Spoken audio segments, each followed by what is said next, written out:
जाई दिए दो जन पीठ चढ़ाई।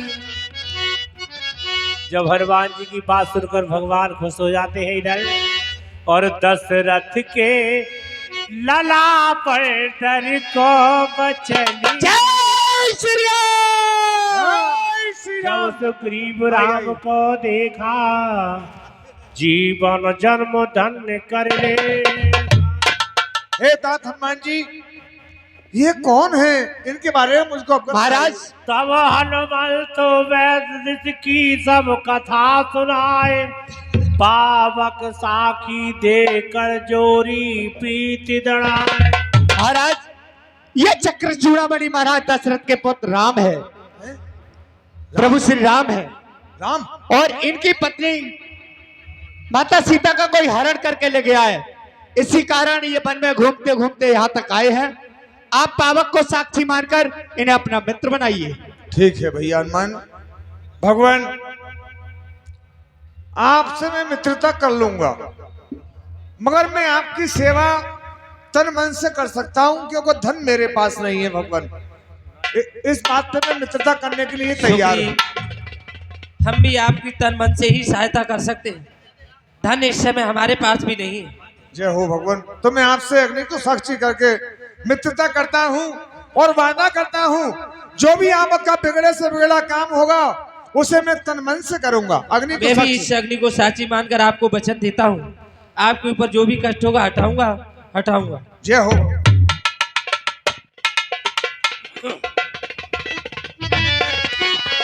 कैसो की पुनयन भरी बात,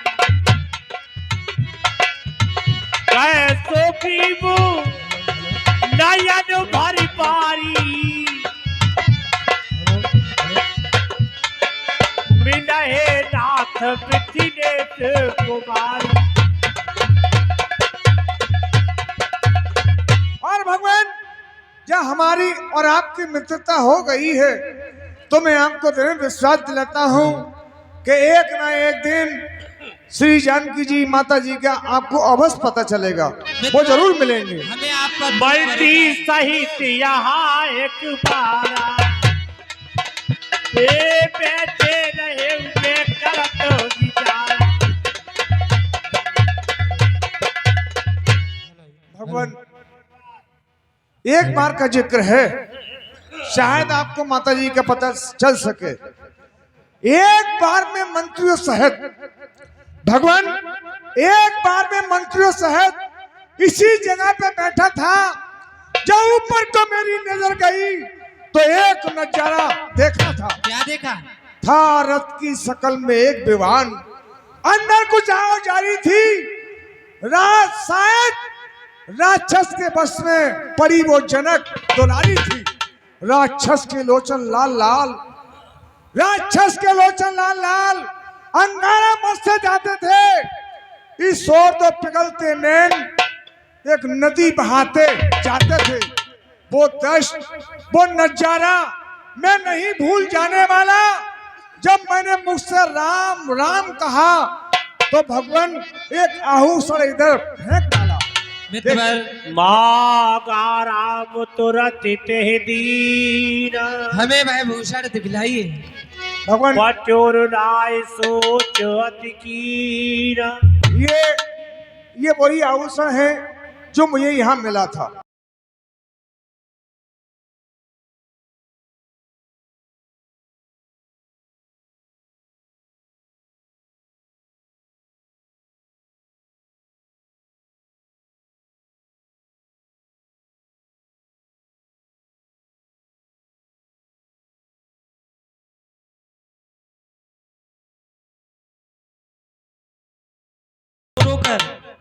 पर कुंडल तू मुझसे अच्छा है, इतने दिन उनके साथ रहा, तुझको लगाऊं हृदय से सीता का तुझ पर हाथ रहा। सीता की शुद्धि नहीं मिली तो इसका मिलना भी निष्फल है। भैया लक्ष्मण देखो, ये जानकी का ही कुंडल है, इस कुंडल की पहचान करो लक्ष्मण। हे भाई, मैं आपके लिए बताता हूँ, मैंने तो चरण निहारे हैं, देखे माता के कान नहीं।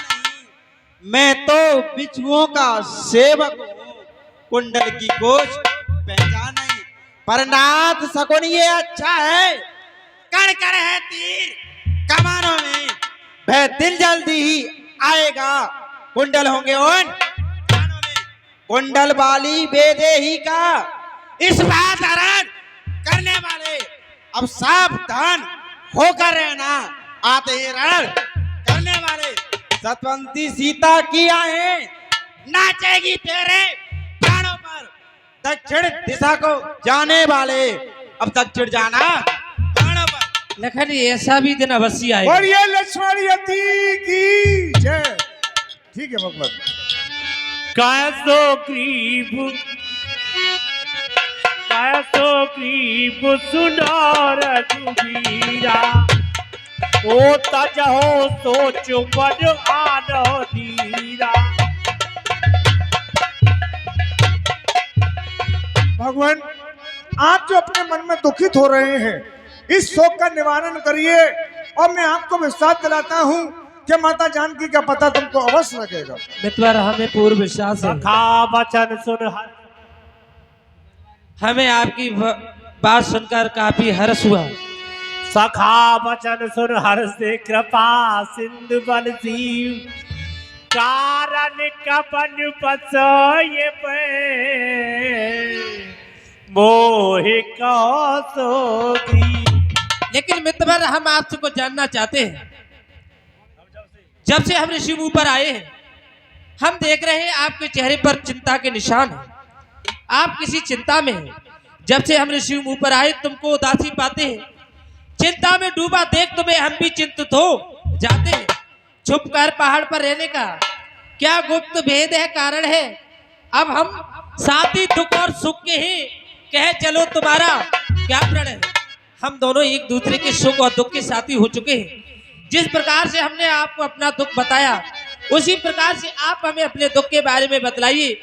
आप इन पहाड़ पर क्यों छुप कर रहते हैं? बताता हूँ। इधर जब भगवान की बात सुग्रीव ने सुनी तो किस प्रकार से बताते हैं कि हे प्रभु, नाथी बाल और मई तो भाई,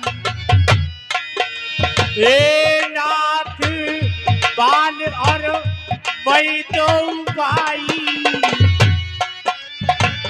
प्रीति रही कछु पर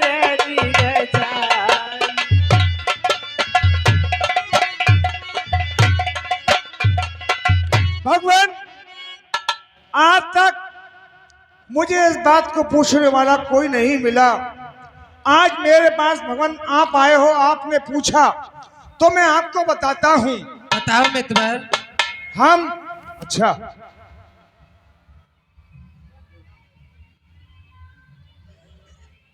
हाँ।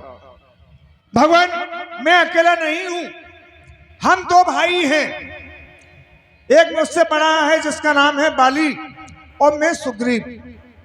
हम दोनों भाइयों में इतनी प्रीति थी, इतना प्रेम था, जिसका वर्णन मैं अपने मुखारबिंद से नहीं कह सकता है। इतना प्रेम हम दोनों में था। एक दिन राज सिंहासन पे बैठा भाई बाली दरबार में कुछ सलाह मंत्रणा कर रहा था सभी बांदर भालुओं से। इतने भी एक दैत्य आया, और दैत्य ने बड़े ही जोर से आवाज लगाई, ए बाली, क्या महलों में दरबार में बैठा परामर्श कर रहा है? मुझसे आज संग्राम कर। भगवान, मेरे भाई बाली के लिए अहंकारी आवाज कभी पसंद नहीं थी। बड़ी अहंकार से चिल्लाया और उसने कहा, सुग्रीव, देखिए कौन है। मैंने बताया, भैया कोई दैत्य है, तुमसे संग्राम करने के लिए आया है। मेरे भाई ने सोचा ना समझा, एकदम गदा उठाई और उससे लड़ने के लिए चल दिया। वो दानव इतना बहादुर था कि लड़ते लड़ते लड़ते लड़ते मेरे भाई के लिए जंगल में ले गया, और बहुत दिन तक उसने संग्राम किया, मगर वो दैत्य जीतने में नहीं आया। वो दैत्य गुफा के अंदर घुस गया। पीछे मुड़ के मेरे भाई बाली ने देखा, सुग्रीव, तू मेरे साथ आ रहा है, वहां राज सिंहासन को कौन संभालेगा? मैंने कहा, भैया चलो छोड़ो, इसको जाने दो, चलो नगर के लिए चलते। नहीं, मैं इसको बच करके ही आऊंगा। तो मैंने कहा भैया तुम गुफा में जा रहे हो, यदि तुम्हें कुछ हो गया तो मुझे कैसे प्रतीत होगा कि तुम मर चुके हो।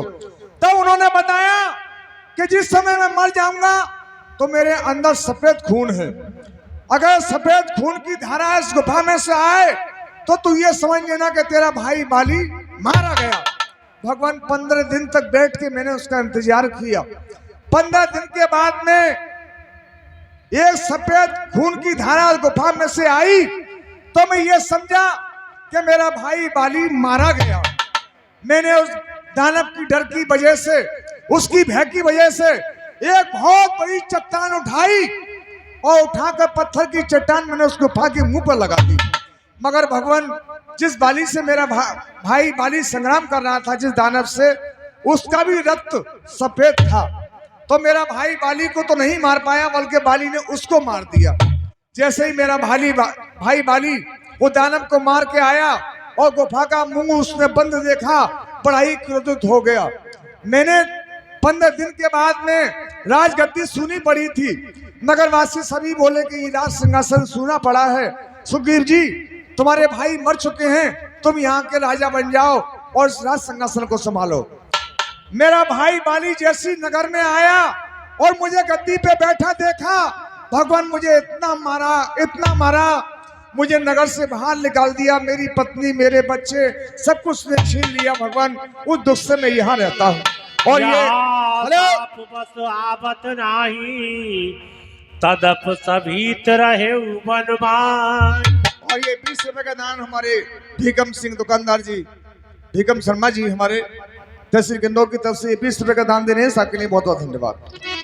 मितबर बस अधिक नहीं सुन सकता, भुजको दंड तोलती है। मालूम मुझे होता है उसके सिर्फ बोलती है। पी चुके बहुत सोने अपना, मैं उसका रक्त पिलाऊंगा, सब राजपाट सुखदीप तुम्हें मैं संध्या तक दिलवाऊंगा। तुम्हारे भाई बाली का मैं एक बार से ही वध कर दूंगा। यदि वो ब्रह्मा शंकर की भी शरण जाएगा फिर भी उसके प्राणों की रक्षा नहीं हो सकती। अरे कैसो क्रीप सुंदर रघुबीरा, बाल महापन लले अति वीरा। भगवान आपने तो बाली को मानने को ऐसे कह दिया जैसे कोई एक छोटा सा बच्चा कोई बकरी का बच्चा होता है या बकरी होता है। मितबर क्या आपको कोई संशय है? अरे संशय नहीं है भगवान। क्या संशय है? जो उससे लड़ने के लिए जाता है उसका आधा बल खिंच के पहले उसके शरीर में चला जाता है। मितबर तो आपको विश्वास कैसे होगा कि आपके ऐसा भाई नहीं- का वध कर सकते हैं? ऐसे नहीं होगा भगवान, मुझे विश्वास। फिर ये जो सामने देख रहे हो, दुल्द तो अस्तान दिख रहा है। बोलो 7 लाख के बच्चे हो। ये जो सामने 7 तार के वृक्ष है, हाँ देख रहे हैं। जो 7 तार के वृक्षों को बाण ऐसे ढाएगा, तक्षक ने ये कह रखा विजय बाल पर पाएगा। मितबर तो हम आपकी संशय अवश्य दूर करेंगे। अच्छा, जय हो बिन प्रयास। और ये भगवान रामचंद्र की जय। मित्र आपको विश्वास हो गया? भगवान अब मुझे विश्वास हो चुका है, तुम बाली को मार लेकिन सकते हो। मितबर हमें आपकी कुछ सहायता चाहिए, सहायता? क्योंकि हमें हमारे पिताश्री ने 14 वर्षों का वनवास दिया है। हाँ। हम 14 वर्ष तक किसी नगर में प्रवेश नहीं कर सकते, इसलिए आप जाएं अपने भाई को युद्ध के लिए ललकार, क्योंकि आपका भाई ललकार सहन नहीं करता। हाँ। जब आप ललकारेंगे तो वो आपके पीछे युद्ध के लिए अवश्य आएगा। भगवान मैं जाऊं? हाँ आप अरे भगवान मेरी हिम्मत कहाँ है जब उससे संग्राम कर पाऊं? आपको युद्ध नहीं करना है, और? सिर्फ उसे इशारों से नगर के बाहर लेकर आए ताकि अच्छा। हम उसको मार सके। आप नगर में नहीं जाओगे? हम नगर में नहीं प्रवेश कर सकते, उसे नगर से बाहर लाना है। बाहर लेकर आना। ठीक है भगवान, मार देना अवश्य अभी लो। जाओ। और माथे पे सिपुके रह